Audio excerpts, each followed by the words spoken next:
हरियाणा की चोरी है सोनीपत की। स्वदेशा में और लंदन में आप बिजनेस कर रही हैं। बहुत कुछ कर रही हूँ, बहुत कुछ कर लिया। रोना गांव है जी मेरा।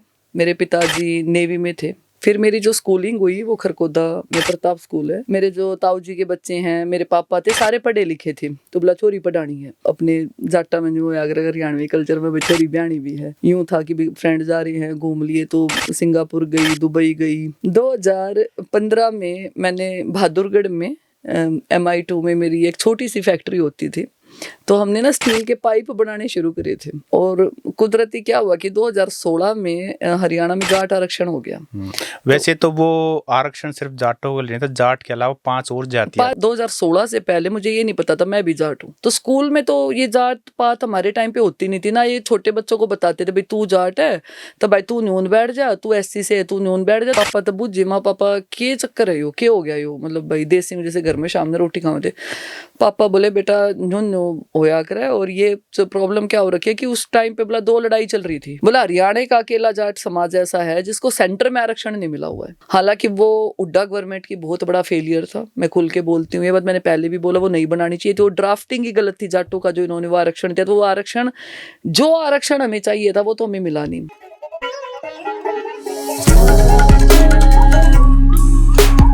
नमस्कार, मेरा नाम है सत्सिंह। दी हरियाणा टॉक्स का दूसरा एपिसोड शी टॉक्स के लिए आज हमारे साथ पॉडकास्ट स्टूडियो में मौजूद हैं संगीता दहिया। संगीता दहिया सोनीपत के रोहना गांव से संबंध रखती हैं और ये एक ऐसी शख्सियत हैं जिनकी पढ़ाई लिखाई तो हरियाणा के गांव में हुई, लेकिन आज ये UK के लंदन में वेल सेटल्ड हैं। 100 से ज़्यादा देशों में घूम चुकी हैं और इनका परिचय मैं दूं तो लंबा हो जाएगा, लेकिन समझने के लिए सोशल पर्सनालिटी तो हैं ही, उसके अलावा इमिग्रेशन एक्सपर्ट हैं, उसके अलावा बिजनेस वुमेन हैं, उसके अलावा लोगों की मदद करती हैं, सेल्फलेस होकर मदद करती हैं। संगीता जी, आपका हमारे पॉडकास्ट स्टूडियो में बहुत बहुत स्वागत है। जी जी, धन्यवाद। शी टॉक्स का हमने ये एपिसोड है और इसमें हम 25 महिलाओं का इंटरव्यू करेंगे और हमारे लिए बहुत खुशनसीबी है कि आप UK से इंडिया आए हुए थे और उसी दौरान हमारा ये जो सीरीज चल रही है उसमें हमने आपको इनवाइट किया और आप यहाँ पहुँचे। बहुत बहुत धन्यवाद। जी जी, थैंक यू। अच्छा संगीता जी, आप ये बताइए, हरियाणा की चोरी और सोनीपत की स्वदेशा में और लंदन में आप बिजनेस कर रही हैं, क्या क्या कुछ कर रही हैं? थोड़ा सा एक बार रिफ्लेक्शन दीजिए हमें। जी, बहुत कुछ कर रही हूँ, बहुत कुछ कर लिया। देखो पैदा तो मैं, मेरा जो, वैसे हरियाणा में सब मुझे जानते भी हैं, नाम से ही जानते हैं सारे। और ये भी एक मेरे लिए मतलब गॉड ग्रेस है, आशीर्वाद है, बुजुर्गों का भी आशीर्वाद है कि भाई इतना प्यार मुझे मिला है अपने प्रदेश में। रोना गांव है जी मेरा। मेरे पिताजी नेवी में थे और 92 में पापा ने रिटायरमेंट ले ली थी, जो 20 साल की सर्विस करके आते हैं। फिर मेरी जो स्कूलिंग हुई वो खरकोदा में प्रताप स्कूल है, वहाँ से मेरी स्कूलिंग। स्पोर्ट्स स्कूल है? स्पोर्ट्स स्कूल, स्पोर्ट्स तो बाद में बनाया, हमारे टाइम पे तो स्कूल बना ही था। अच्छा। वो तो वहाँ से मैंने नॉन मेडिकल से 12th अपना किया। उसके बाद फिर मैं गांव से, हम लोग गुड़गांव माइग्रेट हो गए मेरी पढ़ाई के लिए, क्योंकि पापा को लगा कि भाई जैसे भाई सॉरी पढ़ लेगी तो कामयाब हो जाएगी। तो वो एक मेरे माँ बाप का विज़न था कि भाई, मेरे पापा भी नेवी में थे तो बाहर बहुत घूमे हैं, क्योंकि नेवी में क्या होता है कि शिप लेने जाते थे। इंडियन नेवी में, भारतीय फौजी की बेटी। हाँ, फौजी की बेटी हूँ जी। और तो पापा भी काफ़ी देशों में घूम रखे थे डिफेंस की तरफ से। तो उनको यूं था कि भाई छोरी पढ़ानी है, छोरी पढ़ देगी। तो मेरे को जब, बल्कि उस टाइम पे ये होता था नॉन मेडिकल भी, साइंस बैकग्राउंड भी, मैं गांव की अकेली लड़की थी जब मैं पढ़ती थी। प्रताप स्कूल वाले भी सबको पता है कि भाई अकेली के लिए एक ही टीचर होता था। मेरा फर्स्ट बैच था प्रताप स्कूल में। तो फिजिक्स के लिए विजय सर आते थे, सोशल सर मैथ के होते थे, पढ़ाते थे। फिर मतलब ये था ट्यूशन भी गाँव से, बल्कि मेरे भैया ही थे परिवार में ट्यूशन पढ़ाते थे। अब तो वो IAS लग गए हैं, राकेश दहिया हैं, तो सब जानते भी हैं। तो हाँ, मेरे कजन है वो, तो वो भी उस टाइम पे पढ़ते थे, वो ग्रेजुएशन कर रहे थे। तो मैं स्कूल में थी तो भाई मैथ पढ़ाना, केमिस्ट्री मेरी वीक होती थी, पढ़ाते थे। तो वहाँ से एक फैमिली एक्सपोजर तो था ही। देखो मेरी फैमिली में क्या है कि नु क्या आ रहा है ना, हरियाणा में रपिए ना थे पर एजुकेशन थी जी। मेरे जो ताऊ जी के बच्चे हैं, मेरे पापा थे, सारे पढ़े लिखे थे। तो बोला छोरी पढ़ानी है। तो फिर जी हम गुड़गांव चले गए। गुड़गांव हमने भाई अपनी जाके, पापा ने भी वहाँ पे शुरुआत की, पापा की फिर जॉब करी, उन्होंने भी प्राइवेट सेक्टर में जॉब की, सिक्योरिटी में थे। भाई भी पढ़ रहा था, मैं पढ़ रही थी, एक ही भाई है मेरा। तो वहाँ से फिर दिल्ली यूनिवर्सिटी में गई, वहाँ से अपनी आगे की फर्दर एजुकेशन किया, एमबीए किया सारा। वहाँ से एक ना एक्सपोजर मिला, क्योंकि उस टाइम पे क्या थे, 2004 की बात है जब मैंने 12वीं की थी। तो गुड़गांव तब डेवलप हो रहा था, कंपनियां आई थी, प्राइवेटाइजेशन आया था 96 के बाद हुआ है सारा। तो मेरे सामने ये मॉल बने हैं सारे, सारा मॉल हो गया, एम्बियंस मॉल तो बहुत बाद में बना, फिर कंपनी आनी शुरू हुई। तो हमने बेरा लग गया कि भाई प्राइवेट नौकरी भी कोई चीज़ होया करें, भाई यहाँ से कूद जाओ, क्या मत करोगे। तो मैं ट्यूशन पढ़ाती थी, फिर साथ साथ अपनी जॉब करती थी। तो पहली नौकरी मेरे को आज भी याद है, 2008 की बात है। मेरी ग्रेजुएशन जब कंप्लीट हुई तो स्टालवर्ट कंपनी थी अमेरिका की, काफ़ी बड़ा जैसे ना ग्रुप होता था इम्पोर्ट एक्सपोर्ट का, वहाँ से मैंने अपनी नौकरी शुरू की। तो जॉब करती गई, फिर वो एक्सपोजर मिलता गया। फिर उसके बाद मैंने बहुत सालों तक जॉब की है कंपनियों में, अच्छी पोजीशंस पे मैं रही। फिर मैं विदेश गई, पहले मैं जा चुकी हूँ लंदन, तो मैं बहुत बाद में गई। तो क्या हुआ कि जब जॉब करते थे तो कंपनियों में नेटवर्क होते थे, लिंक बनते कि अच्छा विदेश भी नौकरी कर सकते हैं। तो मैं फिर उस जर्मनी गई, फ्रांस गई, टर्की गई, इस्तांबुल में मेरी पहली नौकरी थी। हाँ, टुपरास कंपनी होती थी। और उसके बाद फिर मैं डेढ़ एक साल में जर्मनी भी रही। तो मतलब वो जो जर्नी थी ना, वहाँ से शुरू हुआ कि फॉरेन एक्सपोजर क्या होता है। फिर वापस इंडिया आ गई, तो अपने जाटा में जो अगर हरियाणवी कल्चर में बिछोरी ब्याणी भी है, तो वो था थोड़ा सा भाई ठीक है, शादी शुदी कर ले, सेटल हो जाए। तो फिर हम वापस आई। फिर आके मैं थोड़ा सा इंडिया में, मैंने अपने आने के बाद अपना यहाँ पे खुद का काम शुरू किया था 2015 में।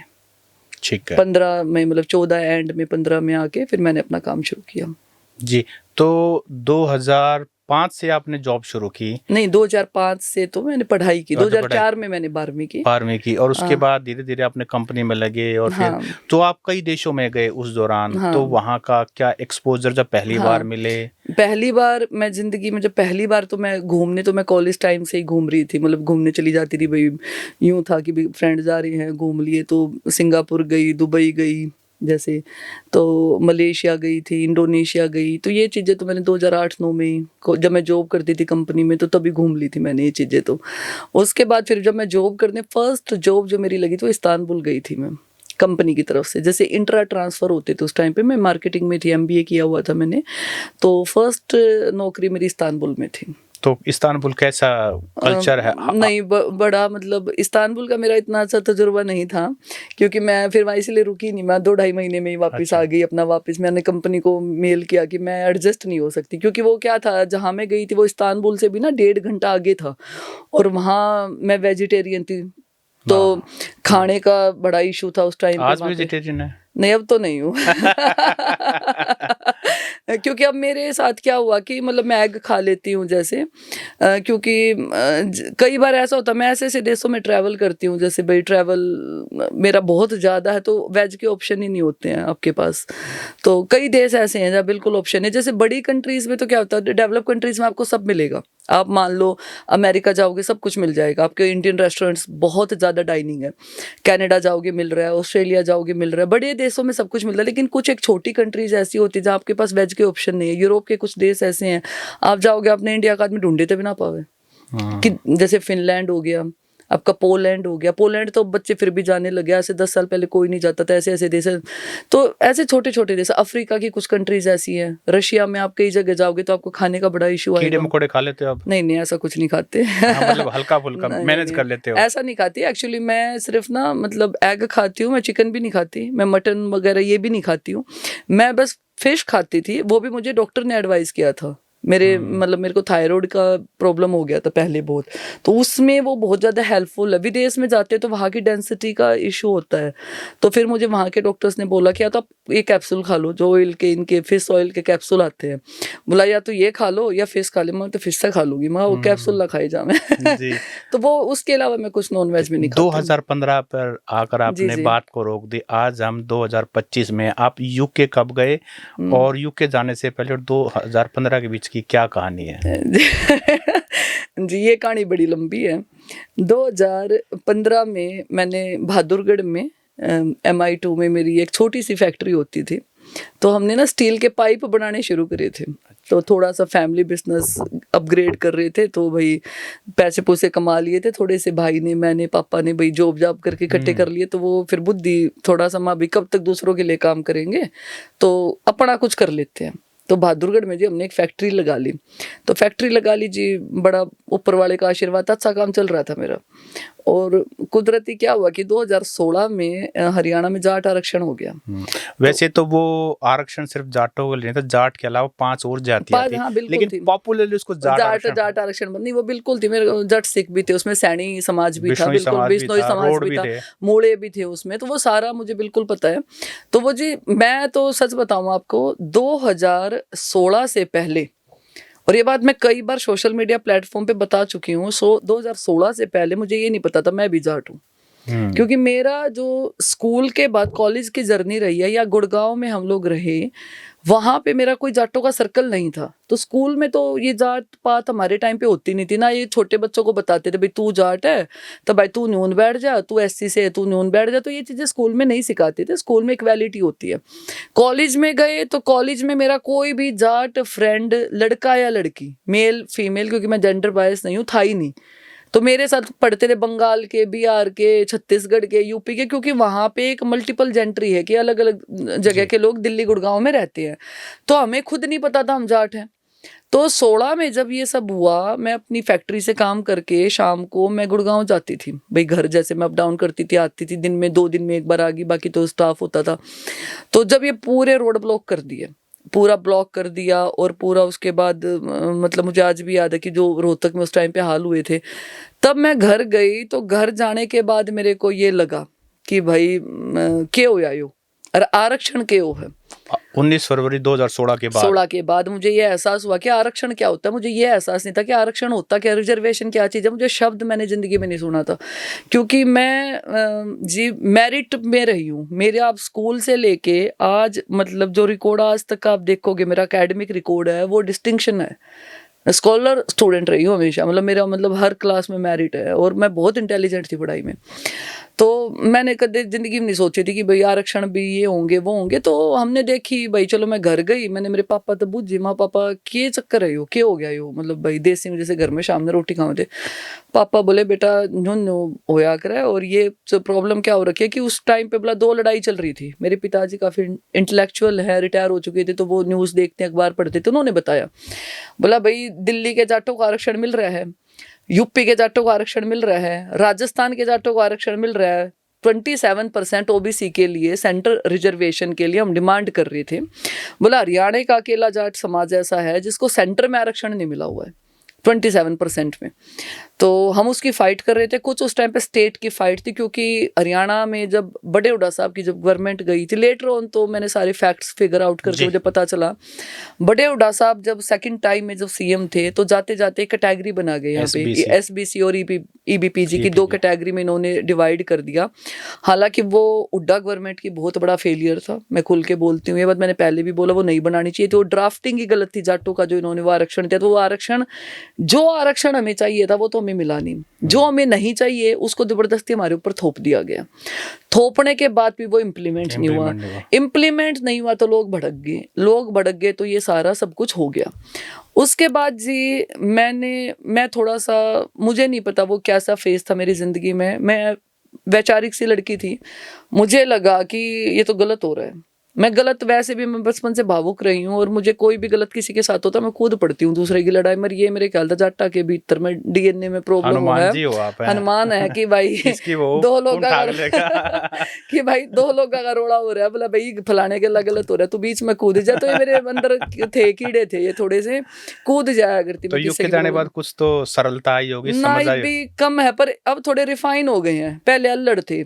आज से 10 साल पहले क्या था कि कुछ हो कि तो लाग गए, ना भाई तू गलत कर रहा है, ना भाई इसकी तने इस गला गलत कर रहा है, दूसरे की लड़ाई में कूदना। अब क्या है, अब थोड़ा सा एक उस लेवल पे जा चुके हैं कि आप, एक तो टाइम की बहुत कम व्यवस्थाएं इतनी हो गई है, मेरी काफी देशों में काम है, तो अब मैं करती अब भी हूँ हेल्प। अगर कोई मेरे पास चल के आएगा, मान लो घर आ गए, भाई कोई यूके में स्टूडेंट है, कोई भाई कोई हमारी फैमिली जा रही है, कोई परेशान नहीं हो जाए भाई। उन्हें पता है हरियाणा का कोई भी जावा है लंदन उतरेगा, सब मन जाना है जी पता नहीं उनके माँ बाप नंबर दे के भेजा भाई उड़ा कुछ हो जाए तो उड़ा संगीता दैया बैठी है संभाल लेगी। तो जो 2015 से लेके 20 तक सोशल कैपिटल कमाया हाँ, बनाया। मैंने जो हरियाणा में 6,500 गाँव है, तो मैं मन ऐसा लगा 6,500 गाँव में तकरीबन हर गाँव में एक आदमी मैंने जानता होगा। और मैंने हर दिन मेरा एक प्रोग्राम होता था, हर दिन एक प्रोग्राम। मेरी गाड़ी मतलब यूं था भैया, मैंने फिर बिजनेस पे तो फोकस कराया को नहीं, मेरा एक एरिया ऑफ इंटरेस्ट जो है ना वो समाज में चला गया, भी अपने लोगों को संभालना है।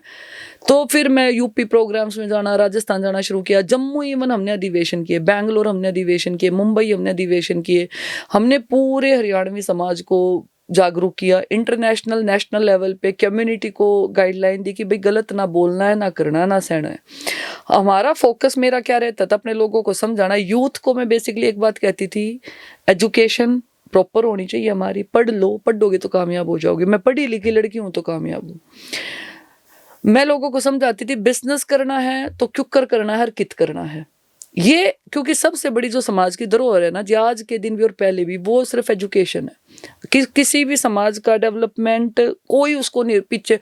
देखो राजनीति एक अलग एंगल है। अब हम जैसे आजकल एक वेव चल रही है, आपने देखा होगा, बोला भाई राज चला गया है ना। आज कहते हैं, मैं अब इंडिया आती हूँ, जैसे जी कभी कभी आना होता है, तो मैं जहाँ भी बैठती हूँ तो क्या कहेंगे, बोला हो माड़ी बड़ी, बोला राज चला गया, कहते हैं आप नहीं बेरा। तो मैं एक बात कहती हूँ भाई, उस समाज की तरक्की कोई नहीं रोक सकता जो समाज विकसित के साथ साथ एजुकेटेड है। ठीक है, रिजर्वेशन हम डिमांड इसलिए कर रहे थे because we believe in equality. ठीक है, हमें रिजर्वेशन इसलिए नहीं चाहिए था, भूखे मर रहे हैं। लेकिन गांव में जाओ तो हाँ, लैंड होल्डिंग जो है ना हाँ, फ्रेगमेंटेड हो गई है। हाँ, और वाकई में बिल्कुल समाज जो है वो पीछे रह गया। लेकिन आपने एक बात बड़ी अच्छी कही, अगर पढ़ोगे नहीं, हाँ, अपनी स्किल्स को इम्प्रूव नहीं करोगे, एक्सपोजर नहीं होगा, तो आपको रिजर्वेशन के बाद ही भूखे देखो मरोगे। एक देसी सी बात है जी, मेरा जो मानना है, मैं तो जो डे वन से जिस चीज के फेवर में हूं, जितना मैंने पढ़ा, हालांकि मैं अपने आप को बहुत बड़ी इंटेलेक्चुअल नहीं मानती, लेकिन मेरा क्या मानना है, अब मान लो मेरे 100 में से 95 आए जी, है ना भाई, +2 जी। करके मेरे 95 नंबर आए जी 12वीं में मेडिकल में। मेरे बराबर वाले के जी 50 आ रहे हैं, 55 आ रहे हैं, 60 आ रहे हैं। आप नीट का एग्जाम देते हो जी, ठीक है, नीट के एग्जाम में 90 वाला का एम्स में मेडिकल की फ्री सीट पे एडमिशन नहीं होता, ठीक है जी, और 50 वाले का हो जाता। और गैल माँ पे आप स्कूल में एक बेंच पे बैठ कर पढ़ रहे हो, दुख तो होगा जी। देखो आदमी दुख तक के खून जड़ जाए, खून जल जाएगा ना कसुद्धा। आपने दुख छोटा शब्द यूज करा है। हाँ, तो होता क्या है, ये मारे गैल जी बताऊं, मैंने जब तो ये चीज बेरा नहीं लगी जी, मैं अपने आप बताऊंगी। जब मैं कॉर्पोरेट में चली गई, पर मैं वो 0.1% में हूँ कि मेरे पापा गुड़गांव में चले गए थे और हमने न्यू बेरा था, हमारे अड़ोसी पड़ोसी कंपनियां में नौकरी करा करते भाई। कोई एयरटेल में लाग रहा है, कोई केपीएमजी में लाग रहा है, कोई टीसीएस में लाग रहा है ना, कंपनी के वो है, आईटी कंपनी के। उस टाइम पे 2008-9 में लोगों ने नहीं बेरा हुआ करता, हमने बेरा ला गया, क्योंकि हमारा वो न्यू नहीं कह रहा, बोला पड़ोसी से थे, घर तक निकलते हैं, देखो उनका छोरा बोला HCL में लाग रहा है, कंप्यूटर आया करता, तू क्या करेगी, तो वे चीज होया करती जी। फिर जब ये रिजर्वेशन मैंने पढ़ा लिखा समझा और बोला, हर जगह बोला, हर बड़े से बड़े इंटरनेशनल नेशनल प्लेटफॉर्म पे, कॉन्स्टिट्यूशन क्लब ऑफ इंडिया में, जहाँ देश के बिल्कुल माने जाने पत्रकार, आपके इंटेलेक्चुअल लोग, हर जगह मैं बोलती आई। फिर तो तब मुझे बाद में पता चला, मैंने जब रिसर्च की, मेरे स्कूल में प्रताप स्कूल में पढ़निया बालक, मेरे गैल एक बालक पढ़ा करता, मैं आई वोंट डिस्क्लोज नेम, वो मेडिकल में उसके मेरे ख्याल से 12वीं में होंगे उस टाइम पे 55% होंगे, 56%, हमारे जिसे 90+ वाले। आज भी मेरा फोटो लग रहा है स्कूल की गैलरी में, आप जाके देखो, मतलब मैं टॉपर। हमारे जिसे बच्चे तो कंपनियां में धक्के खावे हैं, और वे बालक आज IAS की कैटेगरी में आगे चल रहे। मेरे क्लास में था लड़का, सबको पता है, और वो रिजर्वेशन का था। तो फिर हमने भी बेरा लगे, मैं अच्छा फलाने न्यू लगे, तो ये मेरे साथ हुआ। अब हमारे जैसे कितने हजार बच्चे हरियाणा के ऐसे हैं जो तैयारी कर रहे हैं। अब सेम आप जाके मुखर्जी नगर में कोचिंग ले रहे हो जी, दिल्ली में जाके आप UPSC की तैयारी करते हो, आप नीट की तैयारी करते हो, आप सर्विसेज इसकी CGL की तैयारी कर रहे हो, आप कोई भी गवर्नमेंट एग्जाम की तैयारी कर रहे हो। लेकिन एक नीचे है, नीचे वाला ऊपर जा रहा है, ऊपर वाला नीचे जा रहा है। तो उससे क्या होता है, सोसाइटी में अगर इक्वल चीजें नहीं होंगी ना, डिसबैलेंस हो गया सब।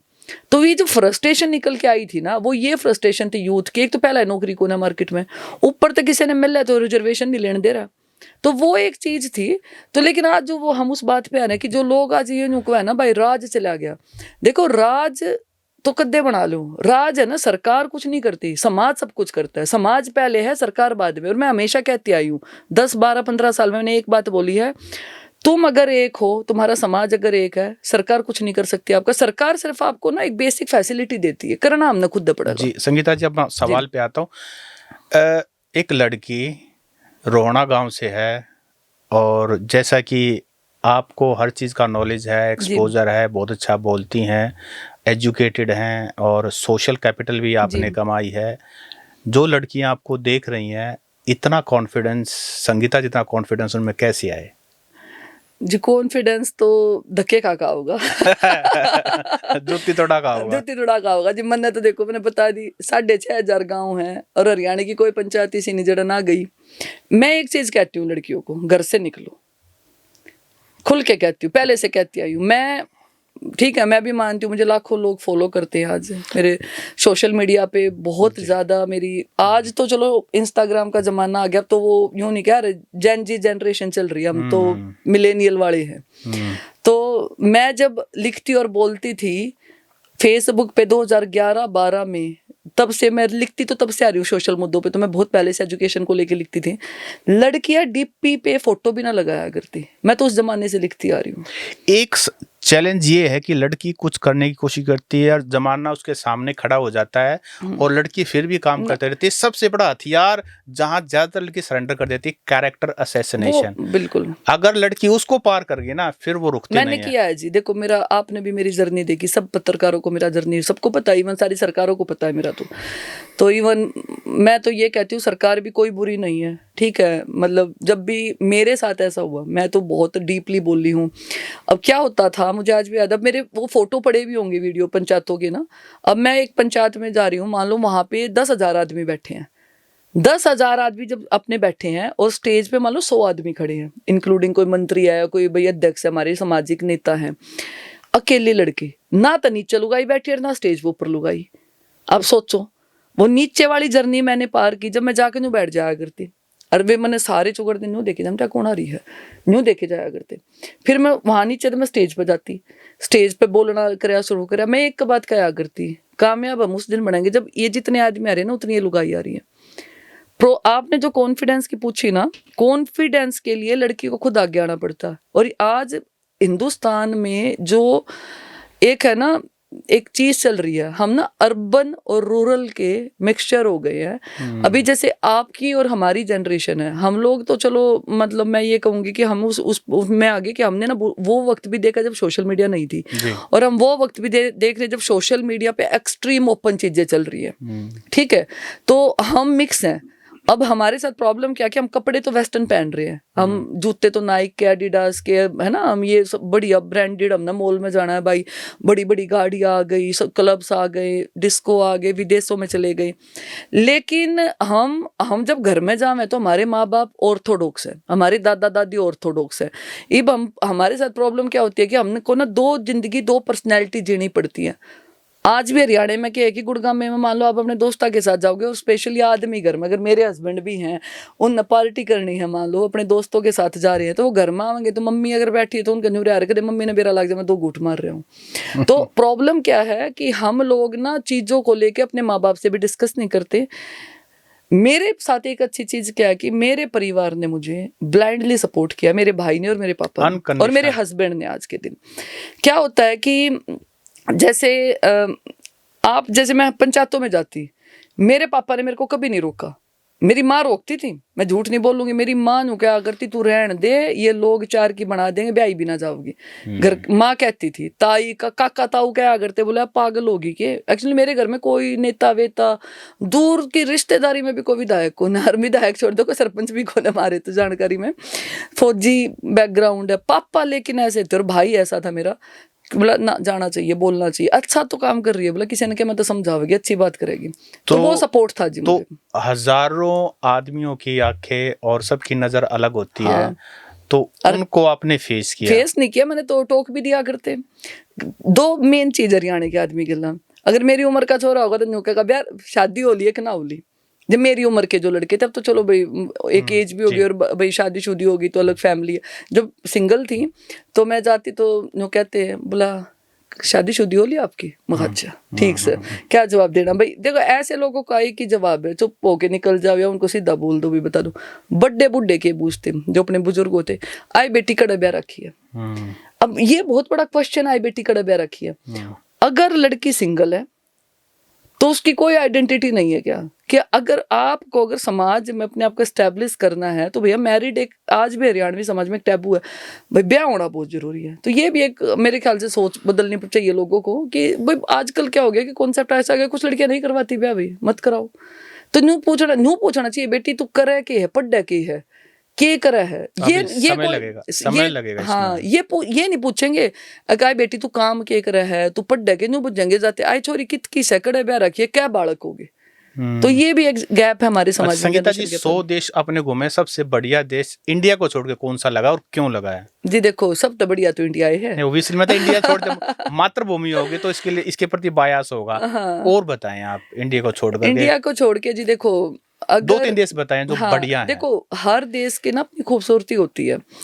अगर आप देखोगे कि रहने के लिए कौन सा देश बढ़िया, तो मैं ये मानती हूँ लंदन तो बढ़िया देश नहीं है, क्योंकि लंदन में ना जी 0 पोल्यूशन है, पोल्यूशन नहीं है। AQI क्या रहता है वहाँ का? वो तो मुझे नहीं पता कह रहा है, पर हाँ मतलब यहाँ का तो बहुत ही वहाँ ज्यादा, वहाँ तो बिल्कुल ही नहीं होगा, मतलब पोल्यूशन 0 फ्री है। अच्छा हाँ मतलब आप मतलब गूगल पे देख लो, बिल्कुल 0 फ्री, वहाँ पोल्यूशन नहीं है। दूसरा शांति है, मतलब आप रोड पे निकलोगे हमें कितना धूल मिट्टी नहीं दिखेगी, नेचर बहुत अच्छा है, बारिश होती रहेगी, बढ़िया धूप निकल रही है, बढ़िया बारिश है। मतलब जीने के लिए रहने के लिए अगर आपको एक अच्छा जीवन चाहिए हेल्दी, तो लंदन बहुत अच्छा है। वो रहने के लिए होगा, लेकिन जब तक कोई कमाएगा नहीं, वो कमाने का भी क्या साधन है? देखो लंदन की करेंसी 108 पे आज के दिन, कमाने वाले तो वहां भी बहुत कमा रहे हैं, बिल्कुल कमा और कमाने वाले जी इंडिया में भी बहुत लेकिन कमा वो रहे हैं। स्किल चाहिए उसके लिए, स्किल चाहिए। तो हमारे इंडियंस, क्योंकि बहुत सारा यूथ भी आपसे कनेक्ट होगा, बिल्कुल बिल्कुल। तो ऐसी क्या अपॉर्चुनिटीज हैं जो मान लीजिए कोई ग्रेजुएट है, कोई पोस्ट ग्रेजुएट है, कोई PhD करना चाहता है वहां पर, UK में करना चाहता है, पहले UK से शुरुआत करते हैं क्योंकि आप इमिग्रेशन एक्सपर्ट भी हैं, बिल्कुल। तो उसके लिए बताएं बिल्कुल, क्योंकि आजकल डंकी वंकी वाला मामला, उसको हम इससे अगले फेज में बात करें डंकी वाले में। अभी हम बताइए कि उसके लिए क्या अपॉर्चुनिटीज है। देखो दुनिया की ना जी, किसी कंट्री में चले जाओ, किसी भी कंट्री में जाना हमेशा लीगल चाहिए। मैं आपको बता दूं, जो इमिग्रेशन का हमने बिजनेस किया था वो लंदन जाने के बाद शुरू किया था मैंने। लंदन में किस साल गए थे आप? मैं 2020 में गई थी जी, कोरोना में। कोविड में गए थे? मैं कोविड के भी एक्चुअली क्या कोविड में भी डेटे नहीं आए? नहीं, कोविड में क्या हुआ जी, कोविड में जब मैंने बताया मेरी बहादुरगढ़ में मेरी फैक्ट्री थी, कोविड में जी बिजनेस बिल्कुल बंद हो गया था, क्योंकि हमारा काम भी ऐसा था, तो सब कुछ बंद हो गया था। बंद हो गया तो जी अब जो आदमी करके खाने वाला जिम्मेदार है वो घर नहीं बैठ सकता। तो मैंने सोचा था कि मैं अपना ना टाइम यूटिलाइज कर लेती हूँ। किसान आंदोलन जो चल रहा था उस दौरान? हाँ नहीं, किसान आंदोलन बाद में चला जी। मैं 20 में गई थी, आंदोलन 21 में चला था। 21 में आंदोलन चला था, मैं उससे पहले मैं 20 में गई हूँ। तो 20 में जब मैं गई ना जी, मैं कितनी फ्री थी, बिजनेस ऊपर नीचे थे, सामाजिक आप पंचायतें कर नहीं सकते थे, आप जा नहीं सकते, सोशल भी आपके काम बंद थे। तो मेरे को किसी ने, मेरे बहुत अच्छे फ्रेंड है, उन्होंने मुझे एडवाइस किया, बोला एक काम कर ले, कितनी फ्री है, मतलब टेक नॉलेज। हर आदमी का एक राजनीतिक सोशल गुरु होता है, मेरा भी है। मेरे को उन्होंने समझाया, बोला न्यू कर, फ्री है ना, कतिमा जी फ्री हूँ, बोला 1 साल खातर ना लंदन जाके पढ़ के आ, बोला क्या मैं तो बढ़िया सीखा होगी।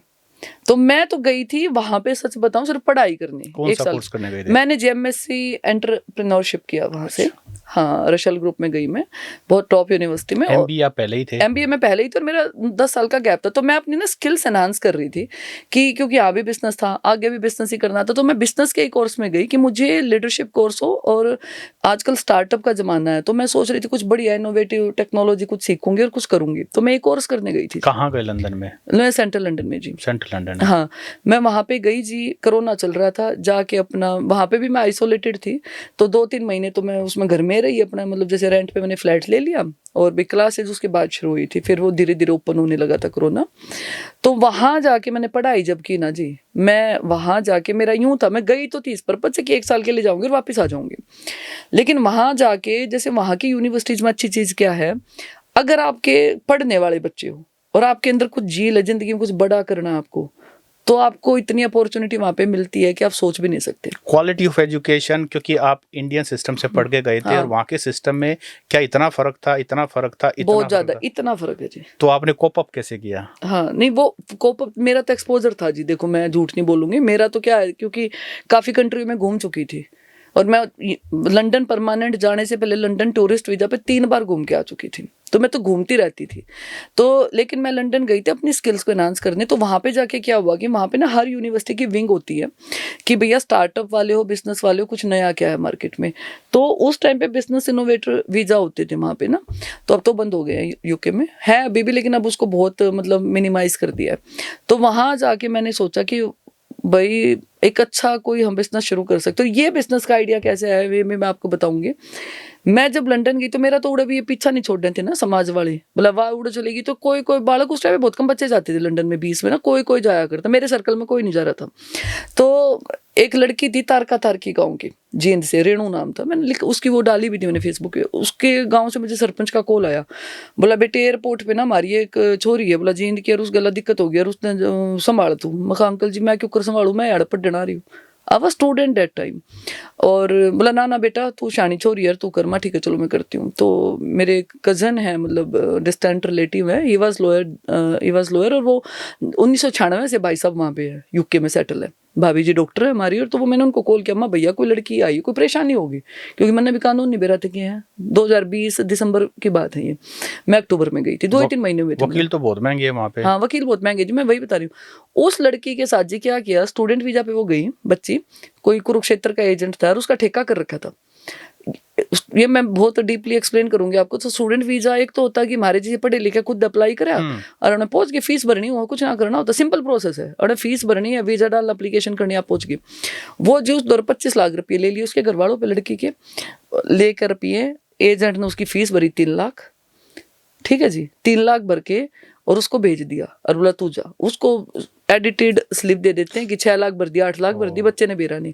एयरपोर्ट से वो यूनिवर्सिटी जैसे ही गई, यूनिवर्सिटी गई तो यूनिवर्सिटी वाले बोले कि फीस दे, बाकी बोला जी हमने 25 लाख दे रखे हैं, बालक ने बेरा नहीं। उसको क्या पता कि उसके 3 लाख भर रखे, यूनिवर्सिटी एनरोलमेंट नहीं होता। तो यूनिवर्सिटी ने उसको कहा कि एनरोलमेंट तो नहीं करेंगे, आधी फीस भरनी हुई आगरा। तो हुआ तो एनरोलमेंट नहीं हुआ तो वीजा ऑटोमेटिक कैंसिल है जी। तो वीजा कैंसिल है तो उसका जब तक, हालांकि उसके पास टाइम था 2-3 महीने का, तो लेकिन वहाँ रोवे उड़े। उसका एयरपोर्ट के पास ही वहाँ साउथ हॉल है, तो वहाँ पे रोने लग गया। हम उसके पास गए, माँ रेणु क्या हुआ है? तो कहती दीदी एजेंट ने फ्रॉड कर दिया ऐसे ऐसे। तो मैं कहा अच्छा ये तो बहुत गलत हुआ। तब मुझे वहाँ से ये आइडिया क्लिक हुआ कि ये तो भैया बहुत गलत हो रहा है। और जवान बेटी, मतलब 20 साल उम्र और यंग लड़की रोने लग रही है, इसे कितने बालक आते होंगे जिनके खिलाफ फ्रॉड हो। तो जी मैंने सामाजिक तरीके से फेसबुक पे लिखना शुरू किया, क्योंकि देखो आप जब पब्लिक फिगर होते हो, आपके लाखों में फॉलोवर होते हैं, you should aware and you should create awareness कि लोगों के साथ। तो मैंने वो स्टोरी डाली कि भाई एजेंट आता फालतू में रुपये मत दिया करो, स्टूडेंट वीजा में 1 रुपया ना लगता, बड़ा सीधे अप्लाई करो और आ जाओ। तो वहाँ से मेरे को लीड आनी, कहते ना ना मैडम आप खुद एडमिशन करा दो। तो मेरे ब्रदर जो थे ना, बाय चांस मेरे ब्रदर 17-18 साल से इसी इंडस्ट्री में जॉब करते हैं। मेरा जो एक ही भाई है, संदीप नाम है, तो भैया मेरे ऑस्ट्रेलियन यूनिवर्सिटीज़ के एशिया लेवल पे उन्होंने रिप्रेजेंटेशन किया। He was in good circle, और उनका पूरा अकेडमिक सर्कल रहा और अच्छी यूनिवर्सिटीज़ के वो रिप्रेजेंटेटिव रही है। एजेंट नहीं है, मतलब यूनिवर्सिटी के पार्ट में होता है जो है बैक एंड में। तो भैया को मैंने बताया, मेरे भाई बोले काम कर ले, तो फ्री है लंदन में, मैं फ्री हूँ। बोला तेरे को बिजनेस तो करना ही है कुछ ना कुछ। बोला let's start this immigration work. मैंने कहा कि इसकी तो लाइसेंस चाहिए, ये चाहिए। बोला तू पढ़ी लिखी कर देगी सारे लाइसेंस क्लियर, और बोले बिजनेस बहुत अच्छा है तेरी, तू एक इस तरीके से इसमें सामाजिक भला भी है, बच्चों के साथ फ्रॉड नहीं होगा, और इससे गुड बिजनेस ऑल्सो। मैंने कहा कि चल ठीक है। वो जो रेणु लड़की थी उसको जी फिर योगेश भाई साहब है हमारे जो लॉयर थे, उन्होंने उसको अपनी कंपनी में जॉब दी। उस टाइम पे क्या हुआ करता, बोला भाई तो स्टूडेंट वीजा पे है, अगर तुम्हारा वीजा गड़बड़ हो गया तो आप कोई भी वीजा स्विच कर सकते हो। अब ये रूल बंद हो गया यूके में, अब नहीं है, अब तो पढ़ना ही पड़ेगा। हमने जो उसका वर्क परमिट करवाया भाई साहब की कंपनी में, उस बच्ची को हमने सेटल किया। आज भी वो लड़की हमारे पास काम करती है कंपनी में। अच्छा, हाँ, लंदन में? लंदन में उसकी पीआर होने वाली है। 4-5 साल हो गए अब उसको, एक आई थिंक 1-1.5 साल रहता है उसकी पीआर हो तो जाएगी। ऐसी कितने रेणुओं की मदद की आपने? ऐसे जी कम से कम, मैंने ज़्यादा नहीं कहती तो 150-200 लड़की तो ऐसी हैं जी जिनके फेक वीज़ा पे जो आए, फेक इन सेंस की भाई जिनकी फीस नहीं भरी, वीज़ा तो जेन्युइन था लेकिन यूनिवर्सिटी में एजेंटों ने फीस विड्रॉ करवा ली, बच्चे को मतलब गलत नॉलेज दे के भेज दिया। अब कई बार क्या होता है, बच्चा आर्ट्स का है, आपने पढ़ी साइकोलॉजी है, एडमिशन करवा रखा है आपका, बोला कितना है कलनरी आर्ट के कोर्स में, आपने फार्मा एजेंट क्या करते हैं उन ना एडमिशन कराने का मतलब अपने मतलब रुपये छापने का मतलब है, लोगों ना क्यों कर लुटोगे, क्या हो के कोर्स में भेजे में फेल हो जाए, ये भी तो चक्कर है ना। फिर बच्चे फेल हो जाते हैं, फेल होते हैं तो उस टाइम पे क्या होया करता कि वर्क वीजा कन्वर्ट करा लो, अब नहीं होता, अब ये 2 साल से रूल बंद हो गया, 1.5 आपकी साल से। कंपनी का नाम क्या है? हमारी जी कंपनी मीशो ओवरसीज है। मीशो ओवरसीज। मीशो ओवरसीज है जी। तो जो अब आप काम करते हो, अब आप प्रोफेशनली करते हो, वो जो रेनू वाला केस वो था तो वो तो सोशल आपने जो आपका सोशल अनुभव था, वो सोशल रिस्पॉन्सिबिलिटी हाँ, थी वो तो आपकी। वो तो उसके बाद ये आइडिया क्लिक हुआ, उसके बाद हमने फिर ये प्रॉपर कंपनियां बनाई। लंदन में ही हमारी कंपनी है, लंदन में मैंने कंपनी बनाई, हेडक्वार्टर्स वही है? सब वही है जी, लंदन में विस्टा सेंटर है, हंसलो में ऑफिस है हमारा, सारा वेबसाइटों पे पड़ा है। 4-5 साल हो गए अब तो मुझे, बिजनेस 21 में हमने कंपनी बना ली थी, एंड सब कुछ वहीं है, पूरे लाइसेंस है। फिर मैंने सारे एग्जाम क्लियर करे, उड़ा नुआ नहीं बनाया जाता कंसल्टेंट था, यहाँ तो क्या है कोई ऑफिस खोल के बैठ जाए, आप in that country you have to get all the licence, आपके पास पूरा लाइसेंस होने चाहिए। अब जैसे मेरे जो पार्टनर है कंपनी वो ब्रिटिश है, योगेश जी हैं, वो लॉयर हैं, सोलिसिटर हैं, तो वो सारा सब कुछ साथ में काम है। तो हमने जी जब फिर लीगली जेन्युइनली शुरू किया कि भाई बच्चे कैसे बाहर जाए, फिर हमने लंदन बच्चे स्टूडेंट वीज़ा, जैसे जो यूनिवर्सिटीज़ में बच्चों को बिना मतलब पर्ची खर्ची के, जैसे हरियाणा सरकार भी कहते हैं ना भाई बिना पर्ची खर्ची, या टैगलाइन भी मारी थी बोला इन वाली तक मतलब इन वाली बात अलग है, पर्ची खर्ची ना महाराज तो रेट बढ़ जाए ना उड़े नहीं बढ़ते जी, उड़े तो सबको पता रहा। आज के दिन तो जी डेटा ऐसा है, पिछले 4 साल में ऑन रिकॉर्ड मेरे 2000 बच्चे विदेश। अच्छा, मैं आपके फेसबुक प्रोफाइल पे देखा तो आप कभी किसी को रिसीव करते हो, कभी किसी को, कभी किसी के साथ रेस्टोरेंट में खाना खा रहे हो, कभी घर में है, ये कौन लोग हैं? अलग अलग चेहरे होते हैं, आप उनको हालांकि कैप्शन लिखते हो आप कि ये लड़की आई है, ये सेटल्ड हो गई है, ये इस कोर्स में एडमिशन हो गया, ये कौन लोग हैं? ये जी हरियाणा के बच्चे हैं ज़्यादातर। देखो वैसे तो मेरा वर्ल्ड वाइड बच्चा आता है हमारी कंपनी, क्योंकि डे बाय डे बहुत ग्रो कर रही है। अब तो हमारा अमेरिका में भी काम है, कनाडा में भी काम है, ऑस्ट्रेलिया भी काम है, अफ्रीका से भी मेरे बच्चे आते हैं पढ़ने, मेरे बच्चे एशिया से, इसे नेपाल से हमारे बच्चे आया, पढ़ी भी हैं काफ़ी वीडियो, नेपाल से आते हैं, बांग्लादेश से आते हैं, बड़ी कंपनी है काफ़ी, लेकिन मेजोरिटी 80% मेरा क्राउड हरियाणा है। हरियाणवी बच्चे हमारे बहुत बाहर आते हैं, सारी जातियों के, मतलब उसमें कोई जात वात नहीं है। और तो हरियाणा के बच्चे जब, अच्छा मेरा अपने लोगों से प्यार है। अब जैसे क्या होता है, देखो बांग्लादेशी आएगा, कोई आया तो उसको एयरपोर्ट रिसीव करने नहीं जाऊंगी, ड्राइवर भेज दूंगी, उसकी कैब बुक कर दें, क्योंकि हर किसी की यूनिवर्सिटी अलग अलग है, वो तो प्रोफेशनल डीलिंग हो गई। प्रोफेशनल, लेकिन अपना बाड़ा का होगा ना हरियाणा का, एक अलग ही लगाव होता है। अच्छा बोला मैं कौन से गाँव का, बोला मैं टिटोली का हूँ, बोला कौन से गाँव का, बोला मैं हिसार का, उड़े का हूँ। माँ भाई तू आज, फिर आते ही क्या होता है, बच्चे का अगर मान लो अकोमोडेशन बुक होता है तो उसको जाके अपनी ग्रोसरी खरीदनी होती है, उसमें 1-2 दिन लगता है, गैस का है आपको, फिर सर गैस रिचार्ज करोगे, फिर शेयरिंग हाउस में अकोमोडेशन आते, कौन रोटी खवाओगा तुमने, तवे की रोटी खवाओ। और मेरे जितने बालक रात ही मेरे पास लड़की तो जिसकी देखो जवान बेटी आती है मेरे पास घर पे रुकती हैं, सारी आती है, एक रूम हमने बिल्कुल एक्स्ट्रा बच्चों के लिए बना रखा है। सिंसियर भी होती हैं। हाँ ना, लड़के भी बढ़िया हुए ऐसा नहीं, हमारे बच्चे सारे अच्छे, पढ़ने वाला बच्चा आता है सारा जी मेरा। तो लड़की आती है तो लड़की की जिम्मेदारी ये होती है, तो मैं होती हूँ, मैं हस्बैंड तो हस्बैंड लाएंगे, या मेरे भतीजे वहाँ हैं सारे, मेरा तो पूरा मतलब एंटायर जितना भी 10-15 है वहाँ पे घर में ना, पूरे यूं ले रखे कि भाई ठीक है, ड्यूटी रहती है, डेली एक बच्चा हमारा आता है, तो एयरपोर्ट पर गाड़ी खड़ी है आगरे, तो ले आवेंगे, तो घर में रोटी खिलाने, उनको 2-4 दिन अपने पास रखना, फिर उनका अकोमोडेशन हम करवा देते हैं, या यूनिवर्सिटी कितना बड़ा कर ले रहे हो आप? ठीक है जी तारीफ तक करनी है, पर बढ़िया है। अच्छा, बड़ा घर है। हाँ बड़ा घर। तो मतलब कोई लंदन जावा और आपने फोन करा तो लड़की हो तो रोटी तो खवा दो। रोटी के जी लंदन तो अच्छा, फिर एक चीज और हो रही है आजकल, लंदन ना घूमन सब जावे हैं आजकल, जिसको बड़ी अरब है आजकल ना, भैमसा हो रहा है लोगों का, बोला पहला आदमी जाया करते, बोला फैमिली बच्चों की छुट्टी होगी वैकेशन पे चलना है, तो जवान जो रंडे मलंग होया करते वे तो जाऊंगे थाईलैंड जावे भाई, हाँ वो ही था इनका हरियाणा में, तो यो ही चला करता। और भाई जो फैमिली वाले होंगे वो सिंगापुर जाते रहे, भाई सिंगापुर जाया है, मलेशिया जाया, इंडोनेशिया मॉरिशस जाया है, दुबई चले गए। आजकल ना एक क्रेज आ गया, बोला छोटी कंट्री नहीं, बोला सीधा कित का वीजा लगा, बोला लंदन जाना घूमने, लंदन एक क्लास है क्योंकि घूमने के लिए बहुत अच्छा है।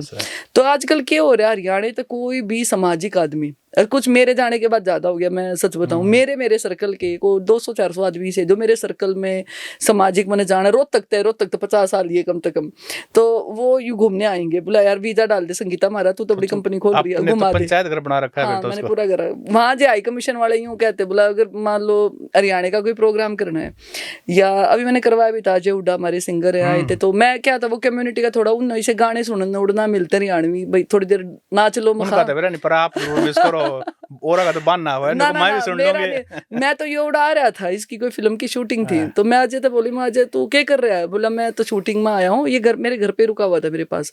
अच्छा दोस्त है मेरा। मैं बोली मैं नू कर फिर तू सारा ना बुला दूं कम्युनिटी वाला ने। बोला एट ए टाइम, आप बिलीव नहीं करोगे, मैंने 2 दिन में उड़ा जा रहा आदमी बुला दिए थे, 2 दिन में सबने बेरा लंदन में 2 दिन में प्रोग्राम कर दिया था। वैसे मैंने वीडियो ना पड़ी है। चौटाला साहब के बारे में क्या करते कि भाई चौटाला साहब रैली अगर लंदन में बुलाओ है ना तो उड़ा भी भीड़ कर देंगे। नहीं बपड़ा वो तो है चौटाला जी। साहब का तो रैली का लेकिन आपने उड़ा भी भीड़ कर अभी दी। क्या हुआ जी, मेरे को ना वो वहाँ पे इंडिपेंडेंस डे पे ना प्रोग्राम करवाते हैं अपनी ना, हाई कमीशन करवाते हैं, यूके हाई कमीशन। तो वहाँ पे हर राज्य के, महाराष्ट्र के लोग आएंगे, बंगाल के आएंगे, क्योंकि देखो हाई कमीशन तो सबका है भाई, है ना, इंडियन एम्बेसी जहाँ वहाँ पे है, तो वो हर स्टेट के लोगों से कनेक्ट होते हैं। तो जैसे मेरे जैसे और भी अपने हरियाणा के भाईचारा है वहाँ पे सब है, तो वो फोन करेंगे, बोला भाई प्रोग्राम है, ज्यादा से ज्यादा लोग आने चाहिए, भाई कितने लोग आना बुलाओगे? तो हरियाणा के आदमी अगर रुका है, बोला कि अगर भाई भीड़ बुलानी है, कोई हरियाणा देखो मंत्री भी जा रहे हो ना, बीजेपी वाले भी जावे, कांग्रेस वाले भी जावे, तो इनके जो पीए भी है, मैंने फोन करेंगे, बोला जी मंत्री जी आओगे, संगीता जी एक बार देख लियो, बोला एक 200-400 बालक आप तो 1 मिनट में बुला दोगे। तो ये लंदन में है मेरा, मतलब कि भीड़ चाहिए, पब्लिक आ जाएगी। तो हमारे मंत्री जाके लंदन में बिगड़ तो नहीं जाते हैं? ना ना ना, मंत्री इनके एक्चुअली देखो पर्सनल कोई घूमने जा रहा है तो अलग बात है, सारे आते हैं वहां पे, मिलते भी हमसे, बट इनके अपने वो भी होते हैं, कुछ गवर्नमेंट्स के प्रोग्राम भी होते हैं। अभी जैसे मतलब जाते ही रहते हैं, कोई ना कोई ना आता ही रहता है, ऑफिसर्स भी आते हैं, अभी डेलीगेशंस आते रहते हैं। अच्छा ये बताइए कि आप ने ये कहा अभी अभी कि भाई अगर किसी को जाना है तो उसकी वो अपनी जो भी वीजा फीस है, कॉलेज फीस है, वो हाँ, पे करे, हाँ, जाए। उसके अलावा आपकी जो कंपनी है वो हम कोई नहीं चार्ज लेते, नहीं ना करती, हम नहीं लेते तो जी। आपका बिजनेस क्या हुआ? आप तो कुछ चार्ज ही नहीं ना करते। ना जी, देखो ये ना बिजनेस मॉडल जो होता है ना, ये है ना पब्लिक प्राइवेट मॉडल है। इसमें क्या होता है कि हम बच्चे एडमिशन करवा रहे हैं, रिक्रूट करते हैं यूनिवर्सिटी के लिए, यूनिवर्सिटी हमें पे करती है। जितनी भी बड़ी कंपनियां, मल्टीनेशनल कंपनियां, हमारी भी मल्टीनेशनल में अब आ जाएगी, क्योंकि हमारे काफी देशों में काम है। तो हमारा क्या है कि हमें यूनिवर्सिटी पे करती है, हम बेसिकली यूनिवर्सिटी के ऑफिशियल पार्टनर है। सरकारी यूनिवर्सिटी? सरकारी यूनिवर्सिटी जी, पब्लिक यूनिवर्सिटी टेंडर होते हैं वहाँ पे, जैसे अपने अड़े मान लो आपने पीडब्ल्यूडी में भाई हाँ, लेना है, टेंडर टेंडर होता है। लेना है, तो वहाँ पे बिड होती तो है जी। कोटेशन हो गए कोटेशन होगी, बिड होगी जी, आप कितने बच्चे दोगे, आपको वो हमें कितना परसेंटेज तो मार्जिन सिर्फ हमारा सरकारी यूनिवर्सिटी में डील करते हैं या नहीं, प्राइवेट? प्राइवेट भी करते हैं जी, प्राइवेट पर कमीशन नहीं देता, वहाँ भाईचारे से बच्चे निकल जाते हैं बस। प्राइवेट में क्या होता है कि कम बैंड का बच्चा भी निकल जाता है, मान लो इंग्लिश किसी की थोड़ी सी वीक है, तो प्राइवेट में जुगाड़ हो जाए भाई, ठीक है, किसी ने जाना है तो भाई अब चला तो जा आपको तुम। 5 साल हो गए वहां हाँ पे, जी बिल्कुल। तो वो जो ब्रिटिश एक्सेंट है वो आपका कैचअप कर लिया? वैसे तो आपकी ना मैं कम्युनिकेशन बोलती नहीं जी, मेरे को मैं तो एक चीज और बताऊं, मैं थोड़ा सा ना लैंग्वेज में मैं पहले भी नहीं बोलती, मैं हरियाणवी बोलती हूँ। मैं यहाँ भी हरियाणवी बोलती थी अंग्रेजों के साथ तो अंग्रेजी ना, मैं बोलते उनको हरियाणवी सिखा रही हूँ आजकल। मेरे पास गोरे काम करते हैं कंपनी में, सब आते हैं वहाँ पे, अच्छा, बच्चे मिलते हैं सारे में, तो उनको मैंने राम राम करनी, नमस्ते करनी, हमने सब सिखा दिया, बिगाड़ दिए? बिगाड़ दिया। इंग्लिश ठीक है, देखो लैंग्वेज आपको ना एक मैंडेटरी नहीं है, एक एक बच्चों को बहुत बड़ा हुआ है, पूरे हरियाणा के लोगों को है, बल्कि विदेश जाओगे तो भाई आपको टिप टॉप रहना आपको। मैं तो वहाँ भी सूट पहनूँ हूँ, मैं तो आप देखे हो मेरे फोटो में तो रोज हाँ। घूमती रहूँ ना, वहाँ पे इंडियन हमारे प्रोग्राम्स होते हैं, कल्चरल प्रोग्राम्स होते हैं, सब कुछ पहनती हूँ मैं तो, और मैं तो बोलती हरियाणवी, और प्राउडली मैं लोगों को, अपने स्टूडेंट को बोलती हूँ मैं हरियाणवी बोला। अगर कोई बच्चा जैसे जाएगा, एक आध अप्सरा का बालक आ जाए, वो ऐसे वैसे इंग्लिश बोले जाएगा, माँ भाई इंग्लिश बहुत जरूरी है, वहां बोलो जहां आपका कॉर्पोरेट, आपका कल्चर, आपका काम है।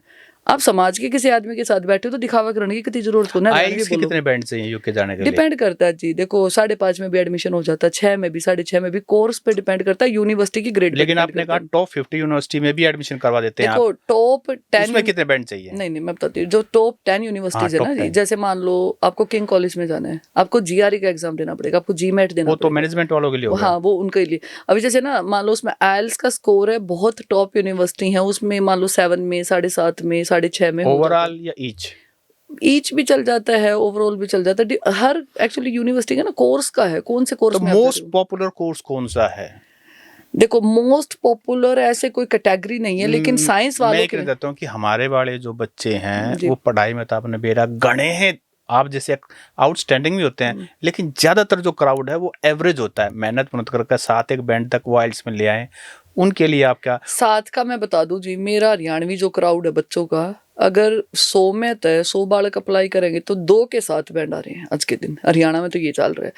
6 पे रह जाते हैं 6.5 और 6, ठीक है। 7 उस बच्चे का आ रहा है जो यहाँ कॉन्वेंट में पढ़ा है, कॉन्वेंट में मतलब यहाँ गुड़गांव के अच्छे स्कूल में पढ़ा है, दिल्ली गुड़गांव के अच्छे स्कूल में, उसके 7 ओवरऑल आ रहे हैं, 7 ईच भी बहुत कम बच्चे के आते हैं। 8 बिल्कुल उनके आते जो बिल्कुल एक्सट्रीम बच्चा है, 8 8.5 उन पे आ रही है। अब कोर्स का ऐसा है, अगर देखो मान लो इंजीनियरिंग का बच्चा जा रहे हैं तो ज्यादातर बच्चे artificial intelligence, cyber security, design technology in courses में जा रहे हैं, एरोस्पेस में जा रहे हैं। अगर मेडिकल का बच्चा है, एमबीबीएस करने यूके कोई नहीं आता क्योंकि बहुत महंगी है एमबीबीएस यूके में, लेकिन मेडिकल का बच्चा आता तो नर्सिंग के कोर्सेज करने बहुत आ रहे बच्चे, साइकोलॉजी के कोर्सेज करने आ रहे हैं, मेंटल हेल्थ का वहाँ बहुत बड़ा एक आज के दिन समुंदर है। आप अगर मान के चलो कि अगर आपको जिंदगी में विदेश में कहीं करियर बनाना है, मैं तो सारे अपने बच्चों को बोलती हूँ जो मेडिकल के बच्चे, बायोलॉजी के, जिसको एमबीबीएस नहीं करनी, मैं उनको यूँ कहती हूँ साइकोलॉजी में और मेंटल हेल्थ के, clinical psychology, child psychology, adult psychology, organisation psychology, mental health के प्रॉपर कोर्सेज ये करो, कुआ है। क्योंकि विदेश में आइसोलेशन बहुत ज़्यादा है और वहाँ पे इतनी डिमांड है इस चीज़ की बहुत ज़्यादा डिमांड है। ऑस्ट्रेलिया में आप देखो ना, नर्सिंग है, बच्चा सीधी पीआर है आज के दिन। यहाँ से इंडिया से पीआर हो के बच्चे डायरेक्ट जा रहे हैं। यूके में अगर आपने नर्सिंग कर ली, यूके से नर्सिंग करके आपको एक रजिस्ट्रेशन कराना, आपकी ऑस्ट्रेलिया सीधी पीआर है। यूके में नर्सिंग करके आपकी सीधी जॉब है, एनएचएस आपको स्पॉन्सर कर रहा है, इंडिया बैठे स्पॉन्सर कर रहे हैं आपको। तो मेडिकल का बहुत स्कोप है। एक आज के दिन जैसे मान लो बिजनेस अगर किसी को करना है तो बिजनेस करने के लिए आपको ना आजकल स्टार्टअप में बहुत ज़्यादा कोर्सेज आ रहे हैं। आपको ये भी देखना होता है कि आप कौन से डिवीजन में, कौन से डोमेन में कुछ करना चाह रहे हो। जैसे कई बार क्या होता है, किसी को फार्मा का कोई बच्चा है तो फार्मा को विजिलेंस में जा रहा है। आर्किटेक्चर का बहुत स्कोप है। हमारे बच्चों की ना एक बहुत बड़ी प्रॉब्लम क्या है, जब हम काउंसलिंग करते हैं ज़्यादातर बच्चे ना बस बिजनेस मैनेजमेंट में कोई के मैं नहीं पढ़ाता। स्किल्स आपको पर्टिकुलर सब्जेक्ट आपका क्या आपको लेना है और कहाँ आपको जाना है। इंग्लिश के अलावा कौन सी स्किल है जो उनको इम्प्रूव करनी चाहिए, मतलब एज ए प्रेपरेशन? जैसे बार देखो में अकेडमिक में तो क्या होता है कि आज के दिन ना बहुत ज्यादा सर्टिफिकेशंस होते हैं, ठीक है, सॉफ्टवेयर के होते हैं, ऑनलाइन भी होते हैं, ऑफलाइन भी होते हैं, बड़ी बड़ी कंपनियां करवा रही है। जैसे क्या होता है, बच्चों को पता नहीं है, लिंक्डइन पे आप जाओगे, लिंक्डइन पे कई हजार कोर्सेज फ्री में होते हैं, बच्चे वही कर लो। आप अकाउंट का बंदा है, अकाउंट का बंदा है तो आप सेज का सॉफ्टवेयर है, आप सीख लो, आप टैली सीख लो, आपको बेसिक कंप्यूटर आना चाहिए। प्रॉब्लम क्या कि बच्चों को सोशल मीडिया चलानी तो आ गई, एक्सेल सीट आज भी मेंटेन करनी नहीं आती। ये बहुत बड़ी बात बता रही हूँ मैं आपको। इंस्टाग्राम पर सारी वीडियो एडिट कर देंगे, कौन सा फिल्टर लाना है, कौन सा वो स्टोरी डालनी है, स्टोरी डाल कर कौन मेंशन करना, किसकी स्टोरी हाइड करनी है, हमने भी नाम था बल्कि इतना, हम टैक्स से भी नहीं है, पर हम कंप्यूटर में ओके हैं। हम यूँ मान लो कि कंप्यूटर जिसका ओके है ना, वो स्किल्स है कि उसको जॉब मिल जाएगी इंग्लिश के अलावा वहाँ पे यूके में। संगीता जी, हरियाणा में बहुत बड़ा एक इशू है, आप भी यूके बैठे इस बात पर चिंता करते होंगे, डंकी वाला। फ्लाइट भरी हुई आ रही हैं जिसमें हरियाणा के बच्चे भी, पंजाब के भी हैं, लेकिन हरियाणा के भी हैं। इस बारे में आप क्या कहेंगे? कैसे माँ बाप अवेयर रह सकते हैं कि इस तरह का जो रूट है, बच्चे की जान, पैसा, सब कुछ ही तो गंवा रहे हैं। ऐसा है जी, देखो बहुत कड़वी बात है, लेकिन कोई भी डंकी से जबरदस्ती किसी को नहीं भेजता। जो बच्चा अमेरिका डंकी मार के जा रहा है, क्योंकि हमारा भी इमिग्रेशन का काम है, जैसे हम नहीं करते 2 नंबर का काम। अब जैसे क्या होता है कि जो बच्चा डंकी मार के जा रहा है ना, उसको सारे तो रास्ते पता होते हैं, भाई तना कितना भेजेंगे, कौन से रूट से भेजेंगे, क्यों कर भेजेंगे, अरे कितने रुपये तू देगा कैश में, कितना इलीगल है, बालक अपनी मर्जी से जावे। एक हवा बना हुआ है हरियाणा पर। एक्चुअली पहले क्या था, गुजराती डंकी मारा करते, ज्यादा आज भी मारे, सबसे ज्यादा गुजरात का आदमी और पंजाब का आदमी मारता है। गुजरात और पंजाब की तर्ज पर हरियाणा शुरू हो गया, और हरियाणा में भी जी पिछले 4-5 साल से हमारी वाली बेल्ट में शुरू हुआ, जो पानीपत वाली बेल्ट थी। सबसे ज्यादा आपने देखा होगा कि पानीपत के पास रोडों के जो गाँव है ना, वो बच्चे बोल गए, फिर जाटों के बच्चे जाने लगे। जो पानीपत से आगे की बेल्ट आई, जो ये गांव है डिमाना वगैरह गांव हो गए, इधर संभाल का, मुरथल और ये वाला जो एरिया ना, इस बेल्ट के बच्चे बहुत जाने लगे। आज भी आप देखोगे तो रोहतक, सोनीपत, हिसारगढ़ का बालक डंकी मार के ज्यादा नहीं जाता। जीटी बेल्ट पे ये क्रेज आया था उधर से, पेहवा, यमुनानगर, कुरुक्षेत्र साइड से। और जी कोई भी, ठीक है, देखो मैं ये कहती हूँ एजेंट बहुत गंदे भी हैं, बहुत गंदे एजेंट है, बहुत गलत तरीके से बच्चों को झूठ बोलते हैं, लेकिन ये सच्चाई है, जो बालक डंकी मार के जावे है वो अपनी मर्जी से जा रहा है। अब मान लो मैं एजेंट हूँ जी, है ना, मैं किसी घर थोड़ी जाकर कहूँ कि भाई मैं तेने भेज दूंगा। बालक खुद एजेंट के ऑफिस में जाके कहता भाई मैंने 2 नंबर तो भिजवा दे, मैं पढ़ के नहीं जा सकता। ये दूसरी एक बहुत बड़ी बात है जी। लंदन जो बच्चे जाते हैं, मान लो कनाडा, अभी आपको पता कई लाख बच्चे कनाडा से अमेरिका बॉर्डर क्रॉस करके, कनाडा खाली हो गया। अभी कनाडा की सरकार ने एक रिसर्च की है, 52,000 बच्चे स्टूडेंट इस साल मतलब डंकी मार के कनाडा से, बॉर्डर ओपन होते हैं वहां से, खेतों में से अब निकल जाओ, कनाडा से अमेरिका कूद गए बच्चे। यूनिवर्सिटी अमेरिका में खाली से हो है गई। क्या कि सब अमेरिका अमेरिका में जी एक है ना, एक इस इंस्टाग्राम पे ये 10-15 यूट्यूबर हैं, ये जो वीडियो बना, उन्होंने जी सा हुआ बना दिया अमेरिका। वे क्या है, वहां वो ट्रक चलाते हैं, तो ट्रक चला के वहां पे दिन रात वो ट्रक ने चलाए जावे हैं, और ट्रक चला के मानस उड़ा 10-12-15 लाख रुपए महीने में कमा ले हैं। अब आप नॉर्मल देशों में जाओगे ना, ऑस्ट्रेलिया जाओगे, वो बच्चा 4-5 लाख रुपए कमा लेगा, लंदन में 4-5 लाख रुपए कमा लेगा, कनाडा में 2-3-4 लाख रुपए कमा लेगा। आम आदमी मेहनत करके इतने ही कमा पावे। लेकिन अमेरिका में जी आप ट्रक चला के, टैक्सी चला के, डोर डैश का काम कर लिया, आप उड़ा कोई भी काम करके 8-10 लाख रुपए इजीली बंदा कमा ले, अनस्किल्ड भी। तो प्रॉब्लम क्या कि लोगों का बहम हो गया कि भाई हमने तो आजकल नाम टेक रहे, बोला सरपंच देश में जाना है, बोला अमेरिका जाना, बोला मोटा रुपया है, उनको लीगल इलीगल कोई फर्क नहीं पड़ता। इवन हमारे दो बच्चे आवे जी, हम उन्हें समझावेंगे भाई तेरा स्टूडेंट वीजा लग जाएगा, लीगल तरीका के है, पहला स्टूडेंट वीजा पे पढ़ने जाओ, फिर वर्क परमिट ले लो, एक्सटेंड करवाते जाओ अपना लीगल तरीके से, पीआर का जो रूट है फॉलो करो। सारी दुनिया लीगल तरीके से ऐसे ही विदेशों में जाती है। आपकी कंपनी सिर्फ स्टूडेंट वीजा में डील करती है? नहीं, हमारे तो और भी बिजनेस है जी, हमारा केयर का भी काम है वहाँ पे, केयर होम है हमारे वहाँ पे ना, तो it's a big group actually. मैं अकेली इंडिविजुअल नहीं हूँ, इट्स ए बिग कंपनी। मेरे साथ ब्रिटिशर्स काम करते हैं, हमारे साथ गोरे भी काम करते हैं, इट्स ए बिग कंपनी। तो हमारे तो केयर होम है जी वहाँ पे ना, अपना केयर का काम। तो हम तो वर्क परमिट भी करवाते हैं अपने बच्चों के। जो हमारा बच्चा मान लो स्टूडेंट वीजा पे मेरे थ्रू गया, उसकी डिग्री पूरी होगी बच्चे की, बढ़िया पढ़निया बालक, हम नौकरी देना। मेरे पास हरियाणा के आज के दिन 150 के करीब बच्चे हमारे पास कंपनी में काम करते हैं जी, मेरी में वर्क परमिट पे। तो कोई ऐसा भी कोई प्रावधान है कि कोई बच्चा डायरेक्ट यहाँ से वर्क परमिट? हाँ बिल्कुल प्रावधान है जी, बच्चे की स्किल से। आज आपने नर्सिंग कर रखी है, बीएससी नर्सिंग कर ली, जैसे आपने बीएससी नर्सिंग करके आपको अपना एग्जाम देना होता है, यहाँ से एग्जाम दे के आपका सीबीटी का एग्जाम होता है जी, वो क्लियर करो। उसके बाद आपको अपना यहाँ से आगे चल के उसकी ट्रेनिंग करनी होती है, आपने वो क्वालिफाई किया, बच्चा अपना विदेश पहुंच गया। आपने डॉक्टर का है जी, एमबीबीएस कर ली, प्लैब का एग्जाम होता है, रिटर्न क्लियर करो, अपना जाओ। एमबीए का बच्चा है जी, आपका 5-4 साल का बढ़िया कंपनी का एक्सपीरियंस है, कंपनी ये भेज देगी कि आप डायरेक्ट रिक्रूटमेंट कंपनी है, पोर्टल्स होते हैं, अपना अप्लाई करो, कंपनी ने तारा सीवी समझ में आवे, डायरेक्ट जावे। वीजा सक्सेस रेट कितना है? बहुत ज्यादा। वीजा रिफ्यूजल नहीं आते जी, जिसकी स्किल्स अच्छी है। स्टूडेंट वीजा में जी मेरा आज तक ऑन रिकॉर्ड कह रही हूँ, एक भी रिफ्यूजल नहीं है। शो मनी कितना है?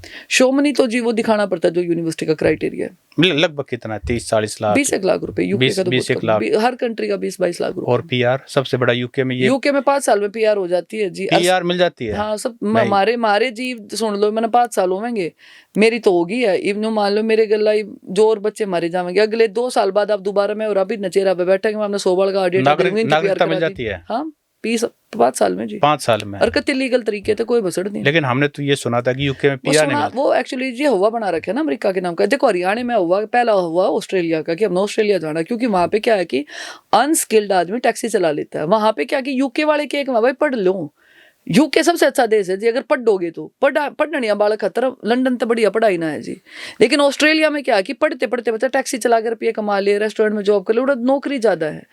पीआर ऑस्ट्रेलिया के भी 5 से 7 साल में हुआ। मैं कोई आदमी सा ला दियो जो कह रहे भाई ऑस्ट्रेलिया में 4 साल में 3 साल में पीआर होगी मेरी, को किसी की नहीं होती, ना कनाडा में होती। यूके में बेरोजगारी नहीं है? नहीं, बेरो सब नौकरी लाग रहे हैं मारे तो जितने बालक जा रहे हैं। देखो उनकी स्किल्स भी बढ़िया हैं, रेफरेंस हम लोग देते हैं। देखो क्या होता है, अपने बच्चे को नॉलेज देनी होती है भाई। ये पोर्टल है सीवी। एक्चुअली प्रॉब्लम क्या है, हरियाणा के बच्चे को नौकरी इसलिए नहीं मिलती, 80% क्राउड को सीवी बनाना नहीं आता। ये बहुत बड़ी बात है जी। ये तो एबीसीडी होगी एक तरह से। एबीसीडी नहीं आएगी, सीवी नहीं आता जी। सीवी बनाने के बाद उनको पोर्टल्स पे अप्लाई करना नहीं आता, पोर्टल पे अप्लाई करना नहीं आता। आजकल तो चैट जीपीटी है कि वही बना देंगे। नहीं बनाते, उससे भी नहीं बनता जी। आपको सुन लो, स्टेटमेंट ऑफ पर्पस है आपका, एसओपी लिखना नहीं आता आपको, कवर लेटर बनाने। अब बालक केक रहा है, रेस्टोरेंट के लिए अप्लाई कर रहा है, क्लीनर का सीवी बना रही है। अब हमारे पास भी सीवी आते, केयर की कंपनी है, बोला जी मैं तो क्लीनिंग में काम करा करता। वो तो काऊ कैसे वाली बात हो गई। तो वही हो रहा है सब फिर जगह जब काऊ कैसे लिख दिया। जिसके बच्चे पे जी स्किल्स है, जिसने के मैं थोड़ा बहुत भी नॉलेज है, मैं नुकुन दुनिया की किससे कोने चले जाओ, कोई भूखा ना बर्तन। इंडिया में भी खूब नौकरी है, हमारे ना पत्रकारों के लिए भी कुछ है, ये बताइए। आखिर काम की बात बताओ। हाँ बिल्कुल है जी, पत्रकार आ जाओ, कोई टेंशन नहीं है पत्रकारों के लिए। लेकिन क्या है कि आप लोग अपना स्टार्टअप कर सकते हो। लंदन में 3 साल का स्टार्टअप वीजा मिल जाता है, 0 इन्वेस्टमेंट के साथ। आपका 1 रुपया नहीं लगेगा, आपका एक प्रोजेक्ट प्लान होना चाहिए, आपको 1 मिनट में एम्बेसी वीजा दे देगी। जिस पत्रकार ना आना हो मेरे तक बात कर लियो, मैं 3 साल का वीजा लगवा दूंगी। अपना जाकर अपना उड़ मीडिया का अपना मीडिया हाउस चला लो, अपना कोई भी काम कर लो। एयरपोर्ट पर पहुंचने के बाद आप 2-4 दिन रोटी खवाई दोगे ना, मैं तो भी ना भी खवा दूंगी। अच्छा संगीता जी, आप हमारे पॉडकास्ट स्टूडियो में आए और बहुत अच्छी वार्तालाप, हालांकि लंबी थी लेकिन बोरिंग बिल्कुल नहीं थी। एक एक बात पंचायतों से लेकर के और हर बात आपने डिटेल में बातचीत की। आपका बहुत बहुत शुक्रिया। जी जी, धन्यवाद। मैं भी आपको बहुत बधाई देना चाहूँगी, एक तो हरियाणा टॉक की पूरी टीम को।